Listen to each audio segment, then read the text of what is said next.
Welcome to exam विवेचना। तो दोस्तों, आपके समक्ष एक बहुत बड़ा अपडेट लेकर आए हैं।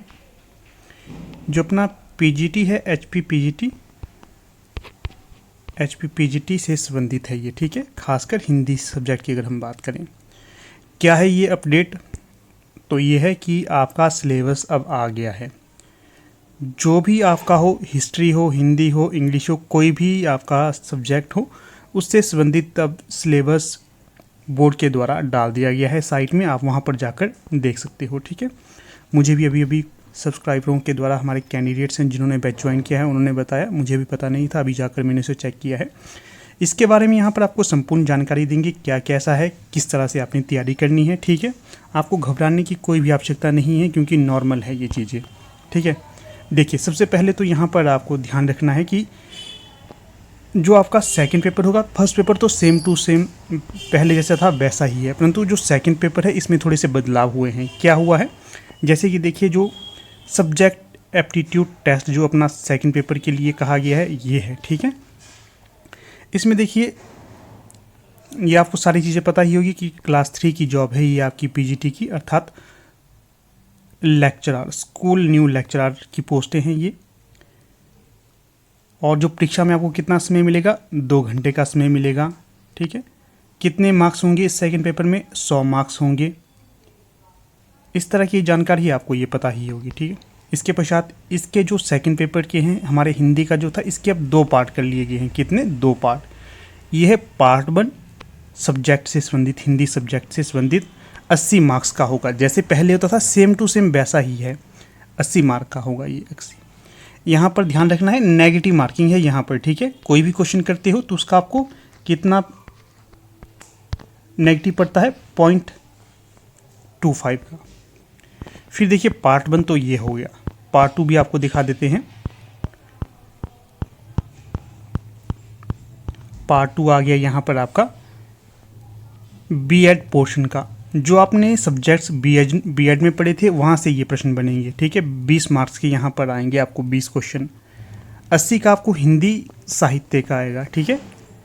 और 20 का आपको बीएड पोर्शन का आएगा, जो आपने बीएड के समय में पढ़ा था।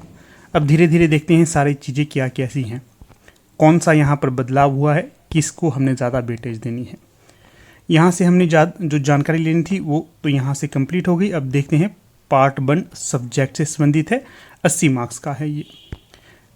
जैसे कि जो यहाँ पर देखिएगा, हिंदी भाषा का इतिहास नॉर्मल है, हम इसे निरंतर करते आ रहे हैं, इसमें कोई चेंज नहीं हुआ है। इसके पश्चात जो दूसरा है यहाँ पर साहित्य शास्त्र एवं साहित्यालोचन, ये भी हम जो पहले से पढ़ते आ रहे हैं वही है, इसमें भी कोई नया बदलाव नहीं है, ठीक है। इसको भी मैं ढंग से आपको एक एक चीज़ पढ़ाकर बता दूंगा इस वीडियो में। तीसरा यहाँ पर है हिंदी भाषा और उसका विकास, ये भी नॉर्मल है, कोई इसमें ज़्यादा परिवर्तन नहीं है। जो पहले से पढ़ते आ रहे हैं वही इसमें पूछी जाएंगी चीज़ें।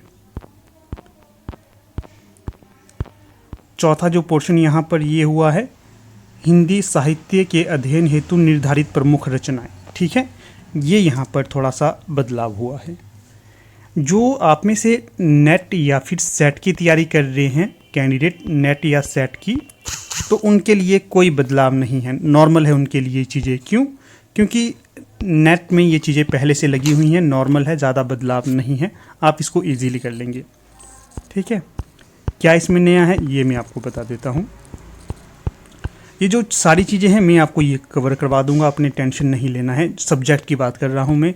बाकी जो सेकंड पेपर है इसके बारे में भी आपके लिए सॉल्यूशन लाया हूँ, इसका भी आपको कुछ ना कुछ करवा ही दूंगा, टेंशन आपने बिल्कुल भी नहीं लेनी है। आपके लिए फ़ायदेमंद साबित होगा ये। क्यों? जो पूरे पैटर्न को निर्धारित करके, पूरे पैटर्न को फॉलो करके पढ़ेगा, उसका पीजीटी का पक्का होगा। लिख कर ले लो आप। देखिए, तो ये है आपका हिंदी साहित्य के अध्ययन हेतु निर्धारित प्रमुख रचनाएं, ये बदलाव हुआ है ना, बाकी तो कुछ बदलाव नहीं है। इसमें देखिए, पहला जो है क भाग, भक्तिकालीन एवं रीतिकालीन हिंदी काव्य। इसमें देखिए क्या है, कबीर ग्रंथावली, इसके संपादक कौन है? हजारी प्रसाद द्विवेदी। इसमें पद आपसे पूछे जाएंगे 108 से लेकर 209 तक। नेट पर आधारित है, ये पूर्णतः नेट पर आधारित है, कोई अलग नहीं है। दूसरा है जायसी ग्रंथावली, ये संपादक इसके आचार्य रामचंद्र शुक्ल है और इसमें आपसे पूछा जाएगा मानसरोधक खंड एवं नागमती वियोग खंड। ये जो 2 खंड आपसे पूछे जाएंगे। जो ये मानसरोधक खंड है ये नेट में नहीं है, ये आपको अलग से यहाँ पर लगाया गया है, तो ये अच्छी बात है। यहाँ पर नागमती वियोग खंड ये पहले से ही अपना इसमें लगा हुआ था नेट में। यहाँ पर देखिए आपने ये ध्यान रखना है कि जैसे मैं आपसे बता रहा हूँ कबीर ग्रंथावली, प्रश्न बन सकता है कि कबीर ग्रंथावली के संपादक कौन थे। विकल्प में अगर हजारी प्रसाद द्विवेदी दिए गए हैं तो ये आपने टिक लगाना है, यहाँ से भी प्रश्न बनते हैं। दूसरा कि जो जायसी ग्रंथावली है इसके संपादक कौन थे? आचार्य रामचंद्र शुक्ल थे। और इसके ये पाठ पूछे जा सकते हैं कि नागमती वियोग खंड और मानसरोधक खंड किसकी खंड हैं, तो ये जायसी ग्रंथावली के खंड है, ये भी आपने ध्यान रखना है। फिर अगला है यहाँ पर तुलसीदास कृत रामचरितमानस। तुलसीदास कृत रामचरितमानस, रामचरितमानस का भी कौन सा कांड पूछा जाएगा? उत्तरकांड। कौन सा कांड? उत्तरकांड। इसके पश्चात है सूरदास का भ्रमर गीत सार। ये भी प्रश्न बन सकता है कि भ्रमर गीत सार किसका है? सूरदास का है। इसके संपादक कौन थे? इसके संपादक हैं आचार्य रामचंद्र शुक्ल। इसमें जो पद आपने देखने हैं 21 से लेकर 70 तक के पद आपने देखने हैं। फिर आगे है मीराबाई, मीराबाई की पदावली। इसके संपादक कौन है? संपादक हैं विश्वनाथ त्रिपाठी। पद संख्या है इसकी 1 से 20 तक। पद संख्या कितनी है? 1 से 20 तक। फिर अगली जो यहाँ पर मुख्य कृति है बिहारी सतसई, किसके संपादक वाली? ये इसके संपादक हैं जगन्नाथ दास रत्नाकर। इसके पद संख्या कितनी है? 1 से 50 तक के ये पढ़ने हैं। अगला है घनानंद कवित। भाई तू यहाँ पर रह। घनानंद कवित, इसके संपादक कौन थे? संपादक थे विश्वनाथ मिश्र। कवित संख्या 1 से 30 तक। कवित संख्या 1 से 30 तक। ये था आपका भक्तिकाल और रीतिकालीन हिंदी काव्य से जो आपको नया यहाँ पर लगा है। फिर ख है, ख खंड आधुनिक काव्य से संबंधित है ये। इसमें कौन कौन से कवि आपको लगे हैं, कौन कौन सी रचनाएं? जैसे कि मैथिली शरण गुप्त लगे हैं। इनका साकेत का कौन सा सर्ग? नवम सर्ग। साकेत का नवम सर्ग है और नेट से संबंधित है ये। फिर दूसरा है जयशंकर प्रसाद, इनका लगा है कामायनी, संपूर्ण कामायनी नहीं, श्रद्धा और आनंद सर्ग। श्रद्धा और आनंद सर्ग, ये 2 सर्ग यहाँ पर लगे हैं। तीसरा देखिए यहाँ पर सूर्यकांत त्रिपाठी निराला है।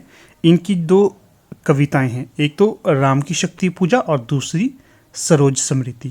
नेट में ही लगी हुई रचनाएं हैं ये, थोड़ा सा नेट से घटाकर यहाँ पर डाला गया है। जैसे कि कामायनी में जो आपका नेट में ज़्यादा सर्ग लगे थे, परंतु यहाँ पर पीजीटी हिंदी की बात करें, यहाँ पर श्रद्धा और आनंद 2 ही सर्ग लगे हुए हैं।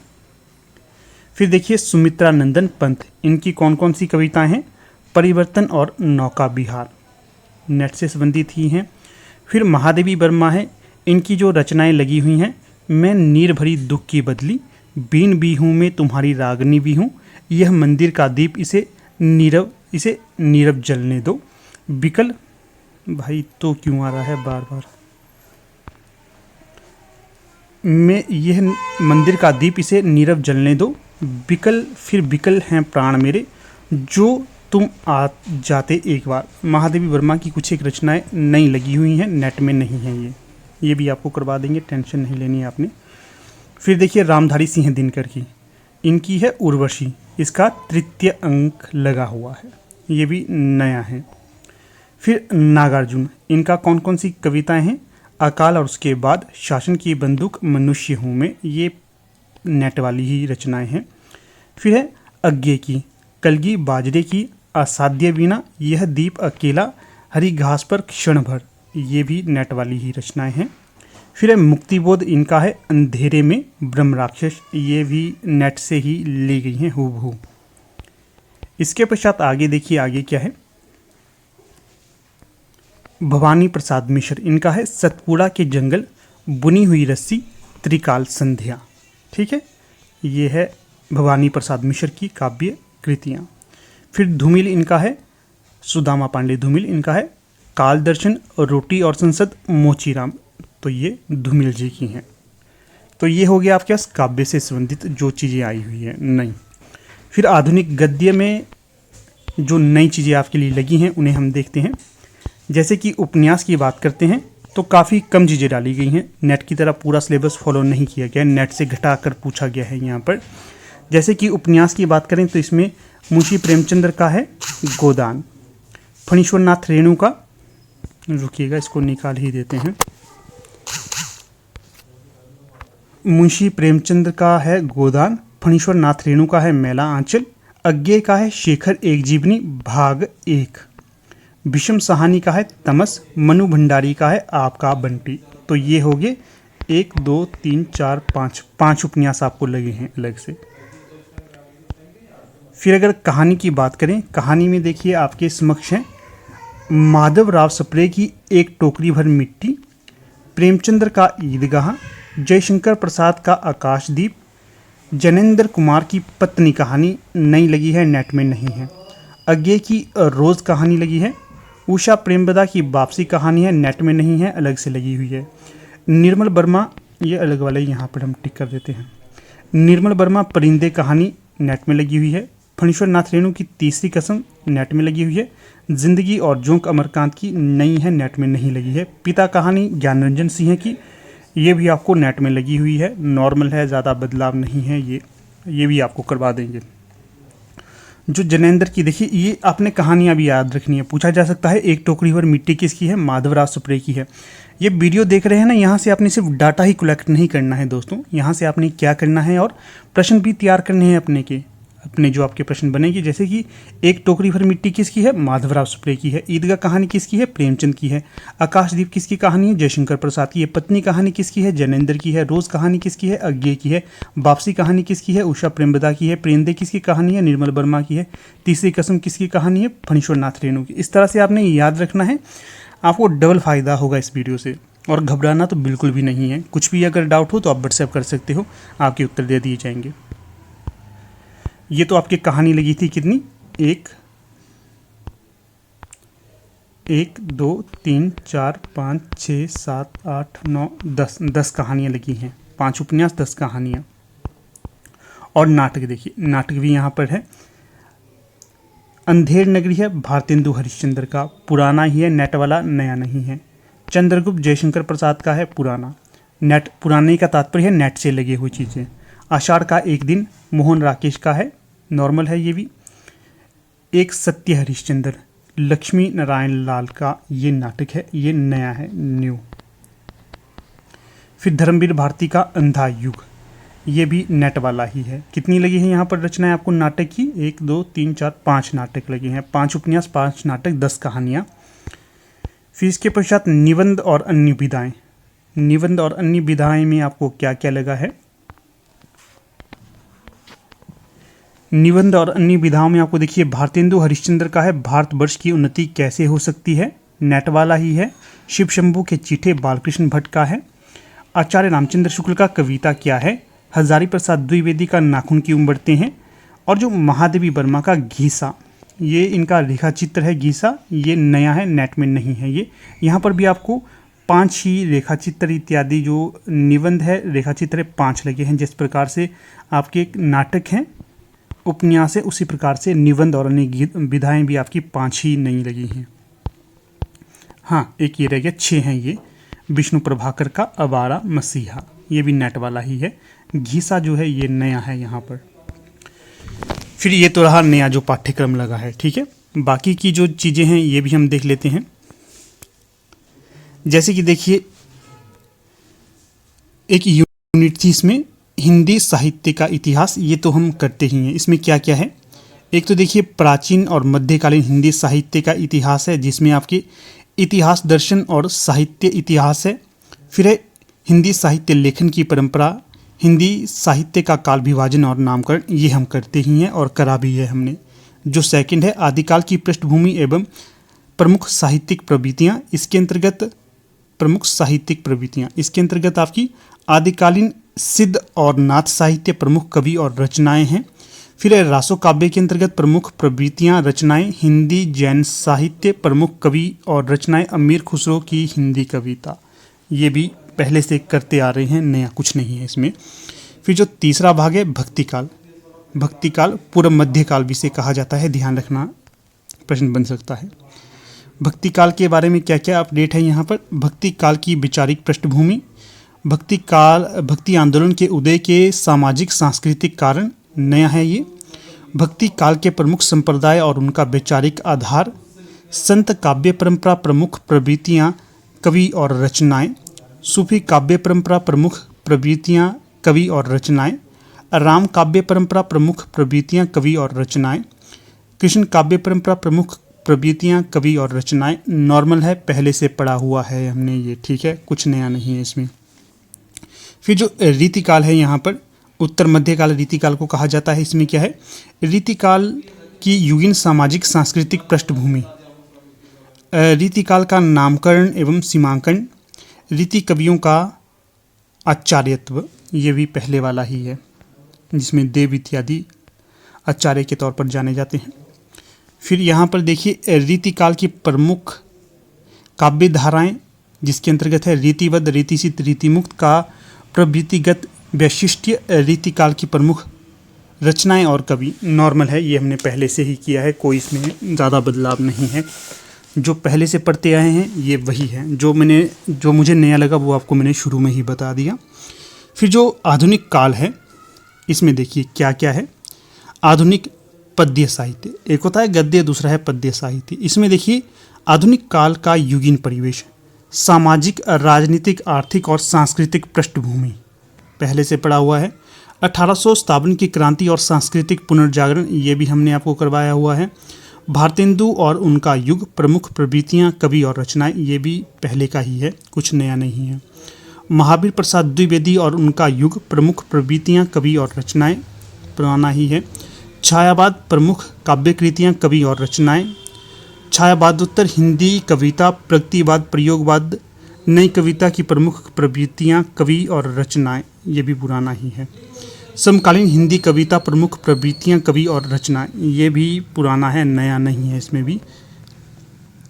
ये जो कोर्स में हमने आपको पहले ही चीज़ें दी हैं, इसमें कोई टेंशन की बात नहीं है। फिर देखिए आधुनिक गद्य साहित्य, गद्य साहित्य के अंतर्गत क्या क्या आपने देखना है। हिंदी गद्य का उद्भव और विकास, पहले वाला ही है। नवजागरण आंदोलन और आधुनिक काल, हिंदी की विविध गद्य विधाओं का उद्भव और विकास, हिंदी कहानी का विकास, प्रमुख कहानी आंदोलन, कहानीकार एवं रचनाएं। फिर है हिंदी उपन्यास का उद्भव और विकास, प्रेमचंद पूर्व उपन्यास, प्रेमचंद और उनका युग, प्रेमचंदोत्तर हिंदी उपन्यास और समकालीन हिंदी उपन्यास। इसके पश्चात आगे है यहाँ हिंदी नाटक का उद्भव और विकास, भारतेंदु युग, प्रसादोत्तर युगीन प्रमुख नाट्यकृतियाँ एवं नाटककार। इसके पश्चात है हिंदी निबंध का उद्भव और विकास, रचनाएं और रचनाकार और रचनाएं, नॉर्मल सा दिया गया है ये। फिर है हिंदी आलोचना का उद्भव और विकास, प्रमुख आलोचक और रचनाएं। फिर है स्त्रीवादी आलोचना, कोई बदलाव नहीं है इसमें। हिंदी की अन्य गद्य विधाएं, रेखाचित्र, संस्मरण, डायरी, रिपोर्टाज, जीवनी, आत्मकथा, यात्रा साहित्य, रचनाकार और रचनाएं, पहले वाला ही है। विविध अस्मिता विमर्श, स्त्री विमर्श, दलित विमर्श, आदिवासी विमर्श का वैचारिक आधार, प्रमुख प्रवृत्तियाँ, रचनाकार और रचनाएं, पहले वाला ही है। हिंदी पत्र पत्रिकाओं का उद्भव और विकास, पहले वाला ही है।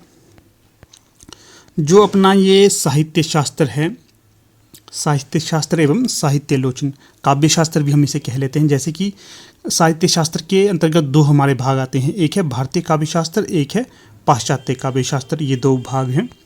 पहले देख लेते हैं भारतीय काव्य शास्त्र।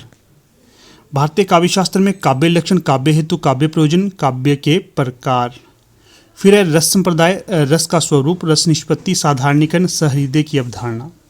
फिर है अलंकार संप्रदाय, अलंकार सिद्धांत की प्रमुख स्थापनाएं, अलंकारों का वर्गीकरण एवं प्रमुख सिद्धांतकार। फिर है रीति संप्रदाय, इसमें भी वही है। रीति की अवधारणा, काव्य गुण, रीति एवं शैली, रीति सिद्धांत की प्रमुख स्थापनाएं।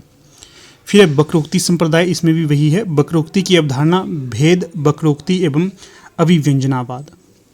इसके पश्चात है ध्वनि संप्रदाय, इसमें ध्वनि सिद्धांत की प्रमुख स्थापनाएं, ध्वनि का स्वरूप, ध्वनि काव्य के प्रमुख भेद। इसके पश्चात है औचित्य संप्रदाय, औचित्य सिद्धांतकार की प्रमुख स्थापनाएं एवं भेद। ये हमने पहले से किए हुए हैं, थोड़ा सा इसमें नए नए नाम लग रहे हैं, परंतु किया हुआ है। जितना हम आपको करवा रहे हैं उतना ही करोगे तो आपका हो जाएगा ये पीजीटी का। फिर जो पाश्चात्य काव्य शास्त्र है, इसमें देखो प्लेटो हमने देख लिया था। प्लेटो का क्या है? काव्य सिद्धांत। अरस्तु का है अनुकरण सिद्धांत, त्रास्ती, विवेचन, विरेचन सिद्धांत। लोंजाइनस का क्या है? लोंजाइनस का है औदात्य सिद्धांत। विलियम्स वर्डवर्थ का है काव्य भाषा का सिद्धांत। कॉलरिज का है कल्पना और फैंटेसी। फिर मैथ्यू अर्नोल्ड का है आलोचना का स्वरूप। रात को हम ये डिस्कस कर रहे थे किसी के साथ, उनको समझ आ गया होगा कौन है।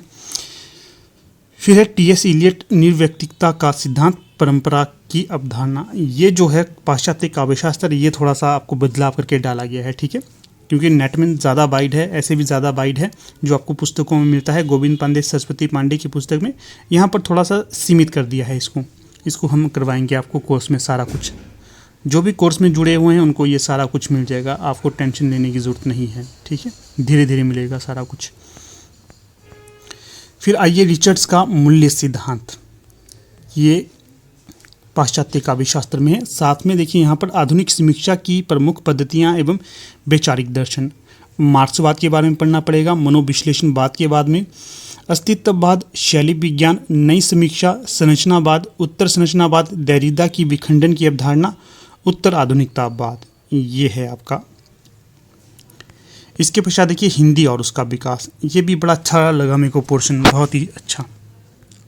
अब आप लोग जो तैयारी कर रहे हैं तो वो तैयार हो जाओ जॉब लेने के लिए, क्योंकि सिलेबस के अनुसार पढ़ोगे तो आपको ज़्यादा पढ़ना नहीं पड़ेगा, पता होगा आपको क्या पढ़ना है क्या नहीं पढ़ना है, ऐसे नहीं पढ़ते रहोगे। क्योंकि देखिए ऐसे हमारे जो पीजीटी है, पीजीटी में चीज़ें लगी रहती थी कि सिलेबस नहीं आता है, हम दिन रात जो मर्जी पढ़ते रहते हैं और परीक्षा में कुछ और ही पूछा जाता था। परंतु अगर सिलेबस अब आ गया है, आपको पता है क्या आपने पढ़ना है क्या नहीं पढ़ना है, ये आपके लिए बेनिफिशियल साबित होगा। जो हिंदी भाषा और उसका विकास है, ये हमने पहले ही पढ़ा है, फिर भी आपको बता देता हूँ। हिंदी की ऐतिहासिक पृष्ठभूमि, प्राचीन भारतीय आर्य भाषाएं, मध्यकालीन भारतीय आर्य भाषाएं, इसके अंतर्गत पाली, प्राकृत, सौरसेनी, मागधी, अपभ्रंश हैं। फिर आधुनिक भारतीय आर्य भाषाएं और उनका वर्गीकरण, हिंदी का भौगोलिक विस्तार, हिंदी की उपभाषाएं, खड़ी बोली, ब्रज और अवधि की विशेषताएं। फिर है हिंदी के विविध रूप, हिंदी, उर्दू, दक्षिणी हिंदुस्तानी। हिंदी का भाषिक स्वरूप, हिंदी का स्वनिम व्यवस्था, ये ग्रामर का यहाँ से शुरू हो जाता है। हिंदी ध्वनियों के वर्गीकरण का आधार, हिंदी शब्द रचना, उपसर्ग, प्रत्यय, समास। फिर है हिंदी की रूप रचना, लिंग, वचन, कारक व्यवस्था के संदर्भ में संज्ञा, सर्वनाम, विशेषण और क्रिया रूप। हिंदी वाक्य रचना, वाक्य रचना का भी ध्यान रखना है। हिंदी भाषा प्रयोग के विविध रूप, राजभाषा, राष्ट्रभाषा और संपर्क भाषा। फिर है संचार माध्यम और हिंदी, कंप्यूटर और हिंदी, ये भी अच्छी चीज़ें आपको लगी हुई हैं। फिर जो यहाँ पर है आपका हिंदी की संवैधानिक स्थिति, देवनागरी लिपि, विशेषताएं और मानकीकरण। तो ये था आपको जो नया लगा पूरा, ठीक है, ये आपको मैंने हर एक चीज़ पढ़ा कर दिखा दी, ठीक है ना। तो घबराना नहीं है, जैसे जैसे मैं आपको तैयारी करवाऊंगा वैसे वैसे आपने तैयारी करनी है। तो पार्ट 1 हमने यहाँ पर देख लिया, हिंदी का 80 क्वेश्चन यहाँ से बनेंगे। देखिए कोई ढंग से अगर 80 क्वेश्चंस को ही पढ़ेगा तो वो अच्छा कर सकता है। क्यों? क्योंकि एक तो नेगेटिव मार्किंग है, अगर आप ज़्यादा कैप्चर करने के लिए लगे रहे तो कई बार आपको ये प्रभावित भी कर सकता है, क्योंकि नया सिलेबस लगा होगा। मुझे पूर्ण आशा है कि मुझे लग ही रहा है कि आप लोग कंफ्यूज हो गए होंगे इस टाइम, आप सोच रहे होंगे कि क्या हो रहा है ये। तो मैं दिल से कहना चाह रहा हूँ, घबराना नहीं आप लोगों ने। नॉर्मल है ये चीज़ें। जब हम नेट की प्रिपरेशन कर रहे थे शुरू में, तो इस तरह से ये पाठ्यक्रम चेंज हुआ था, तो उस समय हम लोग भी घबरा गए थे। तो जब नेट का नया सिलेबस लग गया था तो ज़्यादातर बच्चे घबरा गए थे, जैसे कि उनमें मैं भी था। ठीक है, मैं कंफ्यूज हो गया कि कहाँ से इतना सारा डाटा लाना है। तो जिस बच्चे ने अपने आप को कंफ्यूज कर दिया, घबरा गए तो वो अपनी परीक्षा से इस समय वंचित रह गए थे। जो अपने आप को शांत रख पाए, जो मैटर उनको उपलब्ध होता रहा उससे तैयारी करते रहे, तो वो उस समय JRF ले गए थे। क्यों? क्योंकि नया पाठ्यक्रम था। तो जब नया पाठ्यक्रम लगता है ना, तो मित्रों ज़्यादा मुश्किल पेपर नहीं आता है, आसान उस समय पेपर आया था, बहुत आसान। जो हम लोग घबरा गए तो हमने तो गड़बड़ कर दी। जिन्होंने अपने आप को बिल्कुल भी घबराया नहीं, अपने आप को बिल्कुल भी अशांत नहीं किया, खुद घबराए नहीं, तो वो इजीली पेपर ले गए। जैसे हम लोग घबरा गए थे तो हमारा पेपर रह गया था, उस समय हमारा नेट भी नहीं हुआ था। ठीक है ना। तो जब हमने उसके बाद दूसरी बार सोचा कि कहाँ से क्या क्या गलतियाँ हमने की, उनमें हमने सुधार किया, तब जाके हमारा JRF हुआ था। तो इसलिए आप लोगों को ये थोड़ी सी राय देना चाहता हूँ कि घबराना नहीं है, पूरे पाठ्यक्रम को देखना है, कहाँ से आपको ये फ़ायदेमंद साबित हो रहा है, कहाँ से आपको ये नुकसान दे रहा है। तो इसको आप स्वयं ही देखिएगा। अगर कोई आपको संदेह रहता है तो कमेंट कर सकते हो, व्हाट्सएप कर सकते हो, कोई दिक्कत नहीं है। फिर ये जो चीज़ें मैंने आपको बताई, आपको अनुभव के आधार पर बताई कि आप ऐसा मत करिए, आपको फ़ायदा होगा। अगर आप घबरा जाएंगे तो आपकी जो आपने इतनी मेहनत अभी तक की थी वो पानी की पानी, धरी की धरी और पानी की तरह वेस्ट हो जाएगी। ठीक है, भावनाओं को समझो यहाँ पर क्या कहना चाह रहा हूँ मैं। फिर आगे देखिए, आगे चलते हैं, इसमें ज़्यादा वेस्ट नहीं करेंगे। सेकंड पार्ट आपका यहाँ पर आ गया B.Ed पोर्शन का। आप लोगों ने जो भी ये दे रहा है ना अपना PGT, सभी ने B.Ed के समय में ये चीज़ें पढ़ी थी, तो आपके लिए नई चीज़ बिल्कुल भी नहीं है। जिन्होंने नेट JRF की तैयारी की है उनके लिए भी ये नई चीज़ नहीं है, क्योंकि हमने भी ये पहले पढ़ी हुई हैं। आपके लिए अगर सिस्टम से पढ़ोगे, जितना यहाँ पर दिया है उतना ही पढ़ोगे, उससे बाहर नहीं जाओगे, तो फ़ायदेमंद ये चीज़ें हो सकती हैं। क्या क्या पूछी जा रही हैं, जैसे कि देखिए फाउंडेशन ऑफ एजुकेशन सिस्टम, ये आपने देखना है। जो आपके पास B.Ed की पुस्तकें हैं उसको आप देखिएगा, पूरा का पूरा आपको वहीं से उठाया हुआ मिलेगा ये। फिर जो दूसरा टॉपिक है यहाँ पर teacher education and related aspects, ये भी आपकी B.Ed की पुस्तकों में ही दिया हुआ है। तीसरा है pedagogy and teaching learning experiences, ये भी B.Ed से ही लिया गया है, जो B.Ed पोर्शन है आपका। इसके पश्चात यहाँ पर है information technology in teaching learning process, ये थोड़ा सा नया मुझे लग रहा है, शायद आपके B.Ed के पाठ्यक्रम में ये ना हो। अगर हो तो आप बता दीजिएगा, कोई दिक्कत नहीं है। तो देखिए दोस्तों, कुछ इस प्रकार से ये पूरा का पूरा सिलेबस मैंने आपके साथ डिस्कस किया। जो भी हमारे साथ एनरोल हैं बैच में, उनको ये सारी चीज़ें मैं उपलब्ध करवा दूंगा, धीरे धीरे करवाऊंगा, टेंशन नहीं लेनी आपने, सारा हो जाएगा ये आपके लिए उपलब्ध। बाकी आप में से कोई भी हैं जो नया देख रहा है और हमारे बैच के साथ एनरोल होना चाहता है, तो एनरोल हो सकता है वो। आप हमें व्हाट्सएप कर सकते हो 8219312129, ये हमारा व्हाट्सएप नंबर है। इस पर कोई भी अगर आपकी क्वेरी रहती है बैच से संबंधित, तो आप हमें व्हाट्सएप करके इसकी जानकारी ले सकते हो। ये नंबर आपको डिस्क्रिप्शन बॉक्स में भी मिल जाएगा। बाकी किसी को ये PDF चाहिए होगी सिलेबस की, तो वो हमें व्हाट्सएप कर सकता है। हमने अपने से जो हमारे टेलीग्राम और व्हाट्सएप ग्रुप है, फेसबुक पेज है, वहाँ पर हम इसे डाल देंगे, वहाँ से आप ले सकते हो। किसी के साथ भी जुड़कर आप ये ले सकते हो, चाहे फेसबुक से, चाहे व्हाट्सएप से, चाहे टेलीग्राम से। ठीक है, तो कोई डाउट हो तो अवश्य पूछिएगा। धन्यवाद।